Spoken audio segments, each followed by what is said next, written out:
Now, last week I put out a very devastating video to the flat Earth community on how did we actually obtain and verify the radius of the Earth.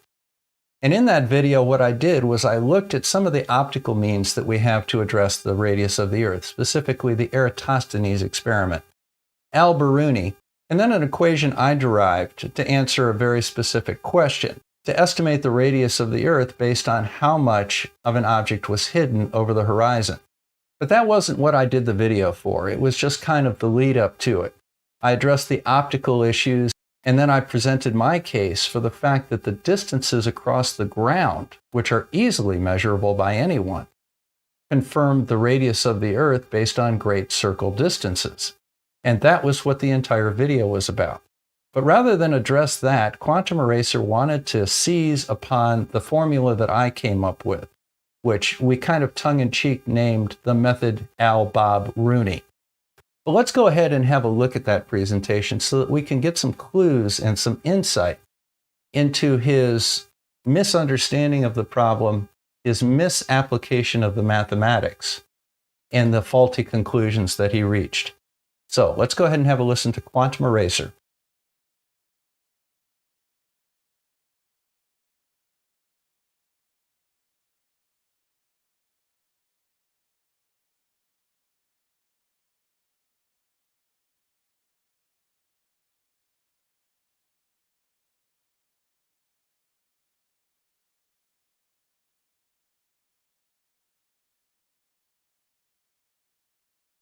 All right, so we're back to Bob, the Al-Biruni pseudoscience fallacy, flathead, Herman Munster, quanumrum, retard of the century guy. Now seriously, John, what are you, about 8 years old? You know, if you want to be taken seriously by adults, you have to present yourself as an adult, and that's not how you do it, my friend. Why don't we go ahead and get on with your claim, and then we'll show you where you went wrong, and maybe you'll learn something from it. Well, this is the Pythagorean formula, for goodness sakes. And I'm sitting there, okay, what is he doing with this? Oh my God, dude.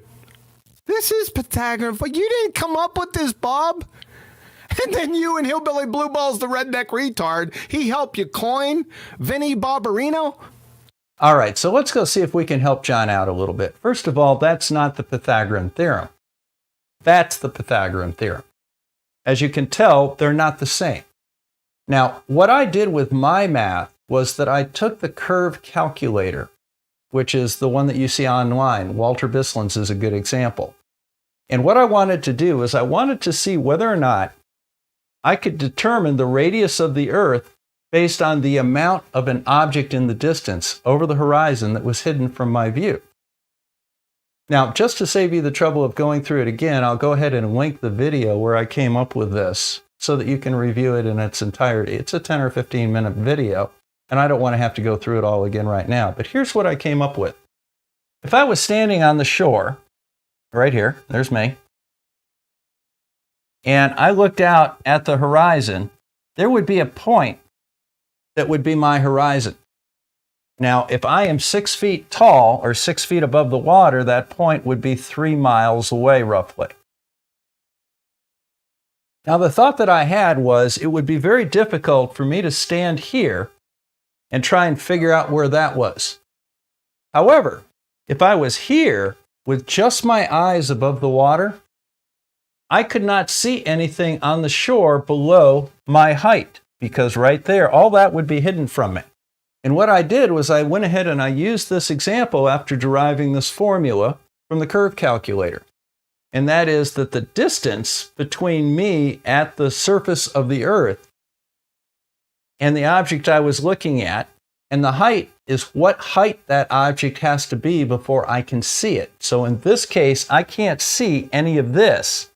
It has to be at least 6 feet off the ground, or 6 feet above the water, for me to see it. And that is my H. All right, let me finish it up. Now, what I did with that was I looked at the distance to an object. You looked at the distance to an object. What object might that be, Bob? I mean, just any arbitrary object? We can just look at the object? Now, do you see the tactic that he's using right now? He's trying to restate my premise. What is this formula for? It is to determine the radius of the Earth based on how much of a distant object is hidden by the horizon. So in other words, if you're out at this point right here, you can't see any of this structure in the distance. It's hidden from you. It has to be at a certain elevation based on the distance to it before you can see it, because the rest is hidden by the curve of the Earth. The way this formula works is you have to have a distant object that is partially hidden by the horizon. That seems to me to be common sense and wouldn't need to be explained to somebody. But have a listen to Questionable Education and his take on that. I mean, just any arbitrary object? We can just look at the object? That's how you did it? And the height of the object that was hidden from. The height of the object that was hidden. Now think about that. The height of the object that was hidden. That's non sequitur. I mean, you're not going to be able to do anything with that. The height of the object that was hidden. What does that even mean? I don't know. From my view. And what I found was that if you took the distance and squared it. The distance to what? To the fairy tale object here. Unbelievable. Subtracted the hidden height squared. You subtracted the hidden height squared. Like I said, it doesn't make any sense so far. What you're putting with these variables is nonsensical buffoonery. We're going to see it a little bit closer here. I just wanted to let you guys hear this nonsense so you didn't think I was making it up. And divided it by 2 times the hidden height. You came up with the radius of the Earth. Now, Yeah, sure we did, Bob. well, since John can't seem to figure this out and never bothered checking it, let's go ahead and go through it together. Now, if an object has to be at least 6 feet off the water to be seen 3 miles away, that's how far it is to our horizon. But if we're in the water at 3 miles with just our eyes above it, something has to be at least 6 feet high before we can see it. So our numbers are, we've got 3 miles, that's the number of feet in 3 miles. And we have the hidden height of 6 feet. We square that, subtract the square of that from it, divide it by 2 times the height, and we come up with 20,908,797 feet. It's a simple matter to divide that by 5,280 feet, and we come up with a radius of the Earth of 3959.99. It works just fine. Now, one thing that I did address in the video is that this is not the true geometric radius of the Earth. What this is the refracted radius of the Earth. Now, for those of you that are not familiar with refraction, light bends in our atmosphere and makes objects appear to be higher than they are. That is the exact same effect of having an Earth with a larger radius than the actual geometric radius of the Earth. That's why we sometimes refer to it as refraction equals 7/6r. And as a result, we see a little further than we would expect to see based on just the geometric size of the Earth. You know, you do have times of extreme refraction. The black swan photo is an excellent example of that. That is an example of extreme refraction near the surface of the Earth. And that's why they're pointing that out, and that's why I went to the distance across the ground as a proof of the radius of the Earth. You can't refract a measured distance across the ground. But rather than address that, they wanted to make fun of the fact that Blue Marble and I came up with the idea of calling this the method Al-Bob-Rooney as a play on the method Al-Biruni. Apparently, John didn't think that was very funny. Well, oh well. Guess what, John? My sense of well-being does not depend on your approval, nor does the accuracy of my mathematics. But let's have a look at the accuracy of your mathematics and your understanding of this problem. Bob the delusional flathead Herman Munster bonehead says that he came up with his own method for deriving the radius of the Earth. And with the help of Hillbilly Blue Balls, the redneck retard, the photosynthetic redneck, coined it Al-Bob-Rooney. He changed what the variables meant. We'll see that here in a few seconds. This mytho-mathemagical Mr. Magoo Muppet Moron belly laugher will give you the radius of the Earth, according to Bub. So, distance to what? Like I said, Bub. What's the object? Can it be a toothpick at 25 paces? Will that give me the radius of the Earth? You know, I thought that you had to hear that to believe it. A toothpick at 25 paces. This is a method for finding the radius of the Earth, or at least an estimate of the radius of the Earth, based on how much of a distant object is hidden from your view from the surface of the Earth. Now, we use the example of me being out here, and things had to be 6 feet high before I could see them at a distance of 3 miles. How much of the toothpick is hidden at 25 paces? Assuming, of course, it's out in the open. You know, we're not going to play their little game. Well, what if there was a big steaming pile of fertilizer in front of the toothpick? It would be blocked from my view, so therefore I could use it to calculate the radius. No, that's not what this method's about. It's objects that are past the horizon. How high do they have to be before you can see them, assuming that your point of observation is at the surface of the Earth? You know, flat earthers love to try and take advantage of the effects of refraction, which they know very well. That's why they always put their cameras way down by the water. This was a great way not only to estimate the radius of the Earth, but how much refraction was present by comparing that radius to the known radius of the Earth. But you see how he's trying to strawman me by rephrasing my argument. Now he wants to use a toothpick at 25 paces. That's not what this is for. That won't give you the radius of the Earth any more than putting pepper on it will. It's simply an inappropriate use of the formula, and he knows it. But he's trying to mislead his audience into making them think that he's smart and he found a flaw in it. That's not what it was designed to do in the first place, and he damn well knows it. And anybody over the age of about 8 would be able to figure that out. But let's continue. The height of the hidden toothpick? Unfriggin' believable. Like I said, height of the object hidden is non sequitur. Even if he spun it around the right way, no doubt it's going to be in feet and inches with Muppet vision. And why is it hidden? Isn't that important? Where's that variable in the formula? Beyond belief, booger-eating buffoonery, folks. That's what this is. We're off the edge of the map. Here, folks.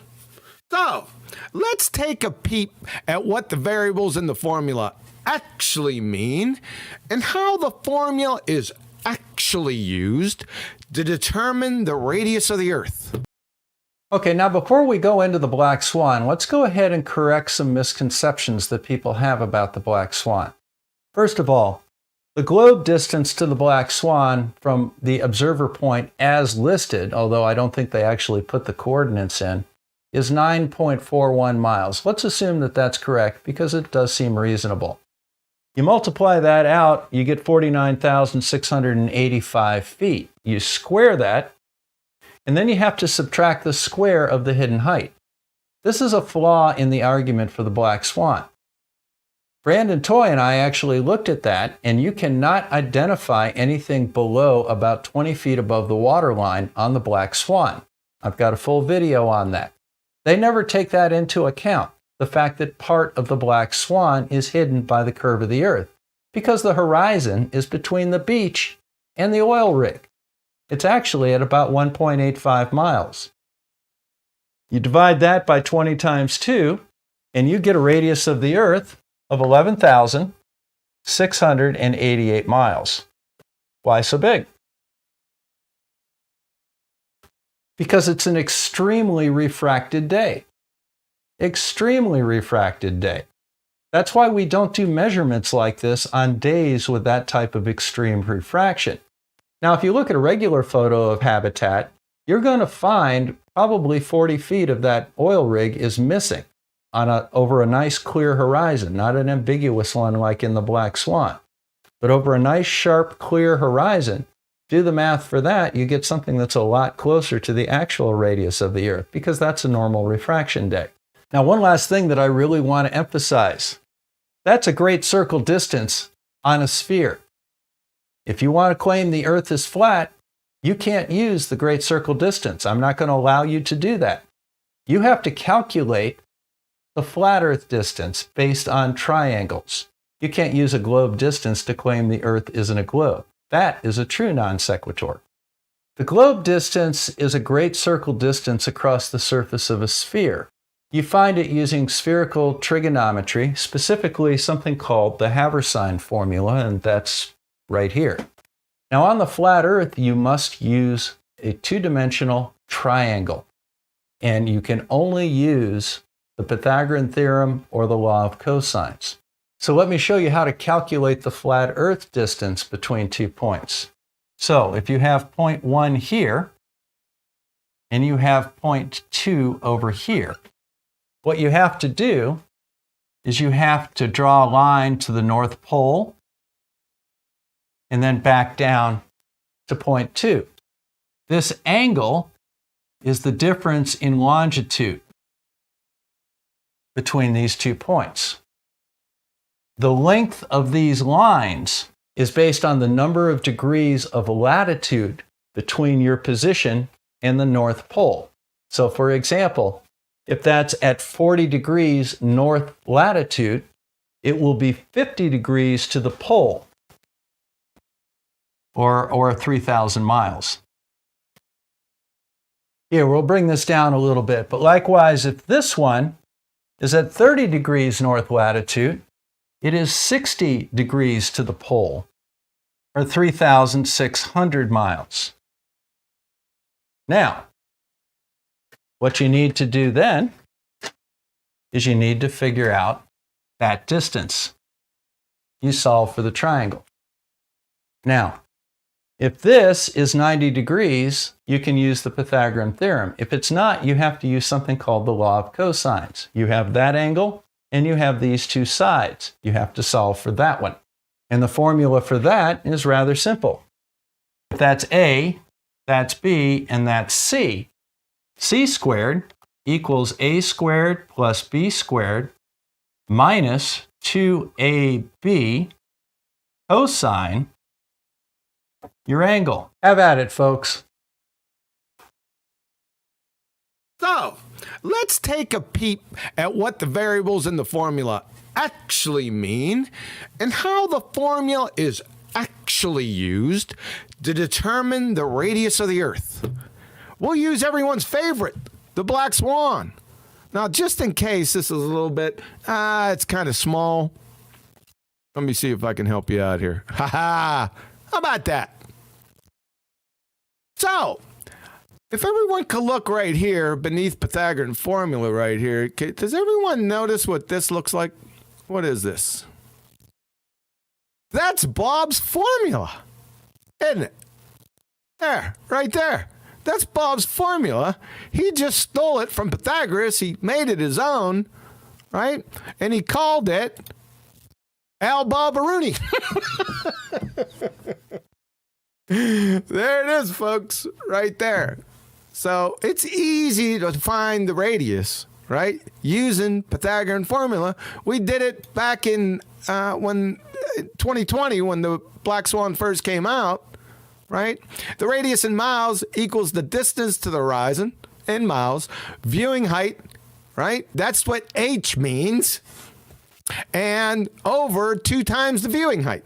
That's all this is, folks. Right? If you plug all the numbers into the formula with the Black Swan at 1 foot observer height and distance to the horizon is 10 miles. Okay, so did you see how he tried to do the switcheroony on you? Now, granted, that is a similar form. However, it was derived differently and measures different things. For example, this assumes that you are at the horizon with an observer height of 0.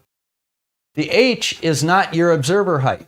The H is how high an object has to be before you can see it at distance d. So that's a very different way of looking at it. And that's what this entire formula is based on. It's a different way of looking at things. It's designed specifically for observations that are very close to the ground, looking out at distant objects that have a portion of them hidden by the horizon. Second of all, there is no distance to the horizon. You are at the horizon for that object. You have a distance to the object, but there is at no time the distance to the horizon needed. Now, in the black swan calculation, how did he measure the horizon being at 10 miles? How do you have part of the black swan oil rig below the level of the horizon if the horizon is after it? They didn't look into the black swan at all because they were trying to force a narrative. They never actually examined the black swan and saw that the entire boat deck was below the horizon.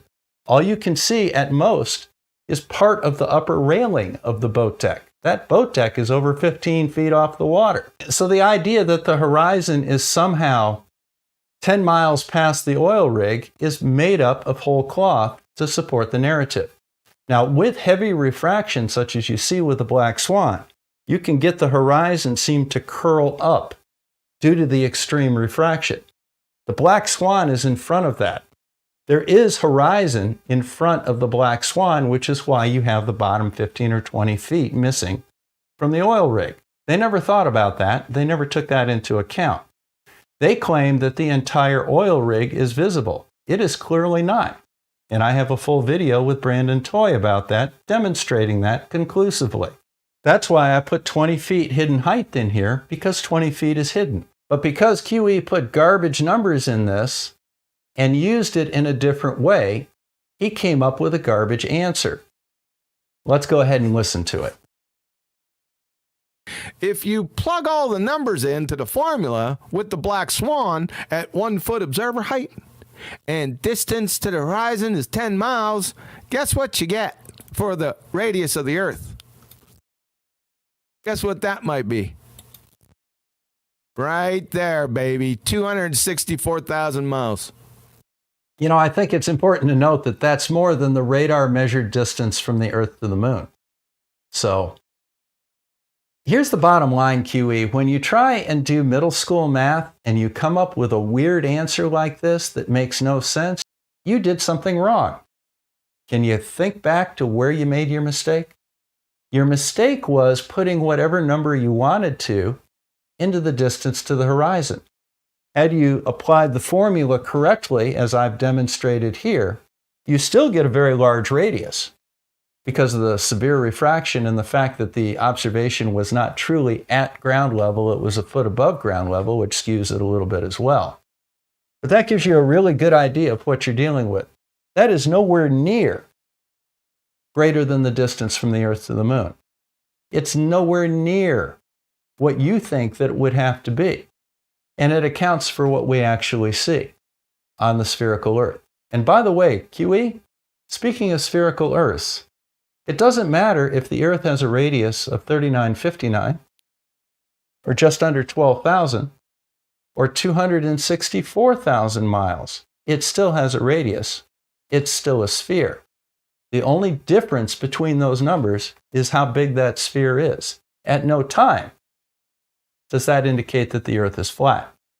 Well, that was our look at the math skills of one questionable education and his conspiratorial narrative.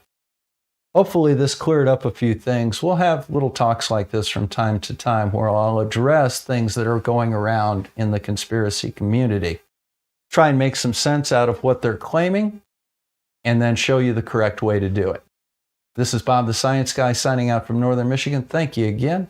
Make sure you hit that like and subscribe and stay healthy, folks. Till next time, take care.